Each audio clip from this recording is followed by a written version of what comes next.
நாம வணங்குற குலசாமியை நம்பாம இருந்தா, எது மாதிரியான இழப்பீடுகளும், எது மாதிரியான கஷ்டங்களும் நமக்கு வரும் அப்படிங்கிறத ஒரு உண்மையான சம்பவங்கள வச்சு அன்பர்கள்ட்ட பகிர்ந்து கொள்ள ஆசைப்படுறேன். நம்ம சாமி தானே, நம்மள என்ன செஞ்சிட போகுது அப்படின்னு நாம போன போக்குல, நாம நினைக்கிற திசையில, நாம எத பத்தியுமே சிந்திக்காம ஒரு சில தவறான விஷயங்கள்ல ஈடுபடும்போது, நமக்கு திருப்பி கிடைக்கிறது என்ன தெரியுங்களா? குலதெய்வ பார்வை இல்லாம தனிச்சு அனாதை போல நாம நின்றுவோம். ஏன் இன்னைக்கு இத சொல்றேன் அப்படின்னா, என்னுடைய தெய்வம் தான் பெருசு. என் சாமி இருக்கப்பா, மலை போல என் சாமி இருக்கு. நான் ஏன் கவலைப்படணும்?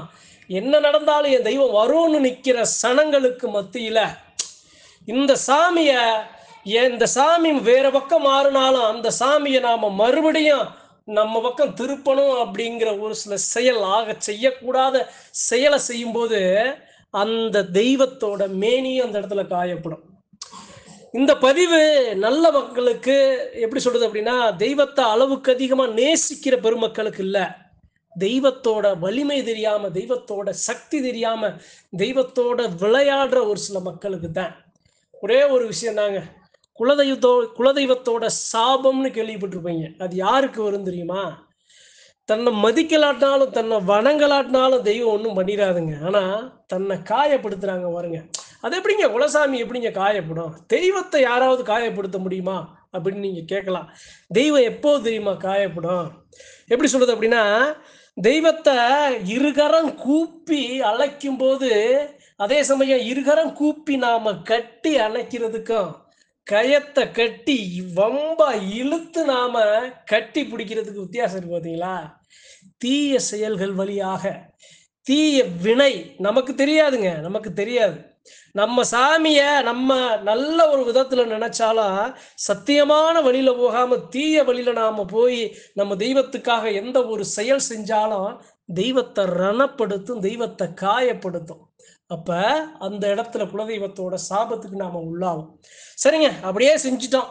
ஒரு தடவ மன்னிச்சுருங்க, 2 தடவ மன்னிச்சிரும், 3 தடவ மன்னிச்சிரும். ஆனா 4வது தடவ மன்னிக்காது. ஏன் அப்படின்னா, அந்த தெய்வம் எல்லாருக்குமானது, பொதுவானது. அந்த தெய்வம் நல்லா இருந்தா தான் இருக்கிற மக்கள, சத்தியமான வழியில இருக்கிற மக்கள காக்க முடியும். அதனால என்ன பண்ணும்? அதிலிருந்து தன்னை காக்க ஒரு சில விஷயங்கள அந்த தெய்வம் என்ன பண்ணும் அப்படின்னா, தவறு செய்றவர்களுக்கு ஒரு சின்ன ஒரு விளையாட்டு காட்டும். அந்த விளையாட்டவே தாங்க முடியாது. அந்த விளையாட்டுல பாதிக்கப்படுற மக்கள் யாரா இருப்பாங்க அப்படின்னா, தெய்வத்த நம்பாதவங்களா இருப்பாங்க. சரிங்க. ஒரே ஒரு விஷயம் தான். நம்ம சாமி நம்மளால உணர முடியலையா? நம்ம சாமி நம்மளுக்கு வரலையா? நம்ம சாமி நம்மள விட்டு விலகி நிக்குதா? என்ன காரணம்? ஏன்? அப்படிங்கிறத நம்ம முதல்ல யோசிக்கணும். அப்படி யோசிச்சு நம்ம தெய்வத்துக்கு தேவையானத நாம வரலாட்டினாலும், நான் உன்னைய காலத்துக்கு வணங்குவேன் அப்படிங்கிற நிக்கிற அந்த நிலை தான் நம்மள உயர்த்தும். தெய்வத்துக்கு நமக்கு இருக்கிற நெருக்கத்த அதிகப்படுத்தும். அத விட்டுப்புட்டு எப்படி சொல்றது அப்படின்னா, அதாவதுங்க இதெல்லாம் தெரியாது. ஒரு சில மக்கள் அறியாத ஒரு சில பெருமக்கள் இருப்பாங்க. அவங்களுக்காகத்தான் இது போன்ற பதிவுகள பகிர்ந்து கொள்ள ஆசைப்படுறேன்.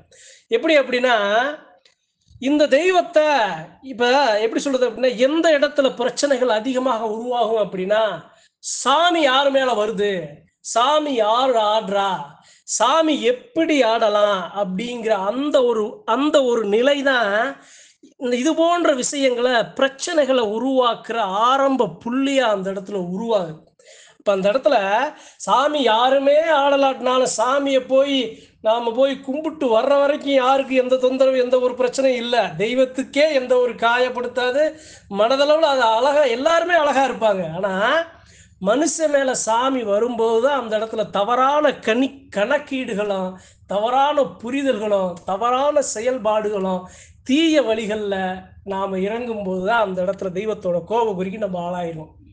சரி, கோபக்குறிக்கு ஆளாயிட்டோம். நான் பாதிக்கப்பட்டேன்னு வைங்களேன். தெய்வத்தோட அருட்பார்வை எனக்கு கிடைக்கலன்னு வைங்க. என்னைய தூக்கிட்டு போய் நான் எங்க போனாலும் என்னைய அவ்வளவு சீக்கிரமா என்னைய அதுலருந்து மீட்டு எடுத்துற முடியாதுங்க. ஏன் அப்படின்னா, எல்லா தெய்வத்தையும் வழிபடுவதற்கு முன்பாக குலதெய்வத்தை வழிபட வேண்டும் அப்படின்னு ஏன் சொல்றாங்க அப்படின்னா, குலதெய்வத்தோட ஆசியும், அனுகிரகமும் இல்லாம வேற எங்க போனாலும் எதுவும் செல்லுபடியாகாது. அதனால இந்த பதிவின் மூலமா அன்பர்களுக்கு என்ன சொல்ல ஆசைப்படுறேன் அப்படின்னா, என் குலசாமி கோவிலுக்கு போனா எனக்கு உடம்புக்கு முடியல. என் குலதெய்வத்த நெனச்சா எனக்கு முடியல. நான் அங்க போனா என் குடும்பத்தில ஏதாவது ஒரு சில பிரச்சனைகள், ஏதாவது ஒரு சில பிணிகள், நோய்கள் வந்துருது. என்னுடைய தெய்வத்த வேற பக்கம் கட்டிட்டாங்க. என் மேல இருக்கிற சாமிய மறிச்சுட்டாங்க. அதே சமயம் எனக்கு தெய்வமே வரக்கூடாது. இது போன்ற ஒரு சில விஷயங்கள் மனுஷனுக்கு ஏற்படுற அந்த விஷயங்களுக்காக நம்ம தெய்வத்த நாம வணங்குன தெய்வத்த நாம காயப்படுத்தக் கூடாதுன்னு சொல்ல வரேன். இன்னும் சொல்றேன். இன்னும் புரியிற மாரி சொல்றேன். தெய்வம் எப்ப காயப்படும் தெரியுமா? நாம வணங்குற குலதெய்வம் எப்ப காயப்படும் தெரியுமா?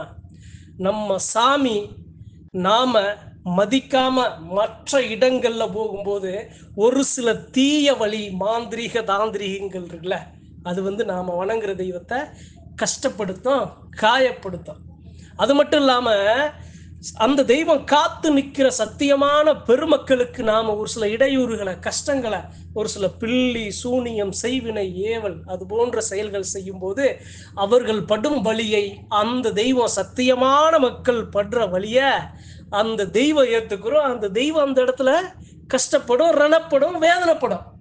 அதே மாதிரி குலதெய்வம் எந்த அளவு குலதெய்வம் இருக்கோ, உடன் தெய்வங்கள் வலிமை இல்லாம தெய்வங்கள் அவமதிக்கப்படுவது, தெய்வம் வர்ற அந்த சாமியாடிகள் அவமதிக்கப்படுவது, இது போன்ற சூழ்நிலைகள்ல இருக்கிற தெய்வம் கூட இன்னமும் வேதனை கொள்ளும்.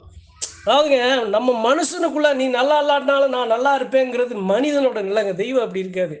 நான் நல்லா இருந்தாலும் என் அண்ணன், தம்பி, என் அக்கா, தங்கச்சி, என் தாய், என் தங்க எல்லாம் நல்லா இருக்கணும் அப்படிங்கிறது தான் தெய்வத்தோட நிலைப்பாடு. அப்போ ஒரு தெய்வத்த தூக்கி உயரத்துல வச்சோம், ஒரு தெய்வத்த நம்ம கீழ இறக்கி வச்சாலும், அந்த இடத்துல அதனுடைய வேதனை, அந்த இடத்துல தெய்வம் அந்த இடத்துல காயப்படும், மன மகிழ்ச்சியா இருக்காது. இதெல்லாம் யார் செய்யற பிழை? இதெல்லாம் அந்த குலமக்களாகிய நாம செய்யற பிழை. நாம எந்த அளவு நம்ம சாமிய மலை போல நம்பணுமோ, அந்த அளவு நம்ம சாமி மலை போல காத்து குடுக்கும்.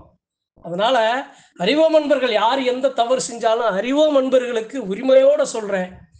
உங்க சாமி இருக்கா இல்லையாங்கிறது அடுத்த பட்சம். நீங்க உணர்றீங்களா உணரலையாங்கிறது அடுத்த பட்சம். உங்க மேல வருதா வரலையாங்கிறது அடுத்த பட்சம். ஆனா நாம நம்ம சாமிக்கு எந்த அளவு நேர்மையா இருக்கோம், உண்மையா இருக்கோம், பக்தியா இருக்கோம், எந்த அளவு நம்ம நம்ம சாமிக்கு செய்கிறோம் அப்படிங்கிறத நாம புரிஞ்சுக்கிட்டு அப்படி செய்யல அப்படின்னா நாம செய்யணும். நாம என்ன கொடுக்கிறோம், நமக்கு கிடைக்கிறத விடுங்க.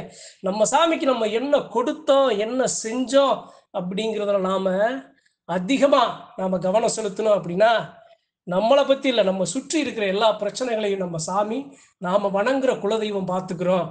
அப்படி இல்லாம தெய்வ நிலையை பற்றி யோசிக்காம, மக்களை பத்தி யோசிக்காம, சுயநலமா, பொது நலமா, தீய வினைகள்ல அதே சமயம் இது போன்று தெய்வங்களை காயப்படுத்தணும் அப்படின்னா, குலதெய்வத்தோட பார்வையற்று அனாதை போல நமக்கு ஒரு ஒரு எப்படி சொல்றது அப்படின்னா, ஒரு பெரிய ஒரு நோய் வந்தாலும் அதுக்கு மருந்து எங்கேயுமே கிடைக்காம போயிடும். நம்மள மேலும் மேலும் நம்ம கஷ்டப்படுறதும் இல்லாம, நம்மளுடைய அடுத்த தலைமுறைகளும் கஷ்டப்பட்டுரும். அதனால மலை போல நம்புங்க. தெய்வத்த நம்புங்க. யாரும் தெய்வத்த கண்ண கட்டி எதுவும் செய்ய முடியாது. சாமி நினைச்சா தான் எதுவுமே நடக்கும், செயல்படும். தவறான புரிதல்களையும், சொல் பேச்சு நல்ல விஷயங்களை கேட்டு, கெட்ட விஷயங்களை தவிர்த்து, மனசாட்சிக்கு எதுன்னு சரின்னு படுதோ அதை செய்யுங்க.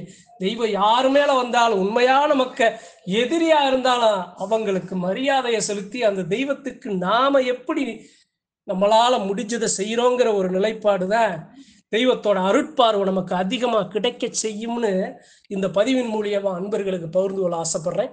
நன்றி, வணக்கம். மற்றும் ஒரு பதிவில் சந்திப்போம்.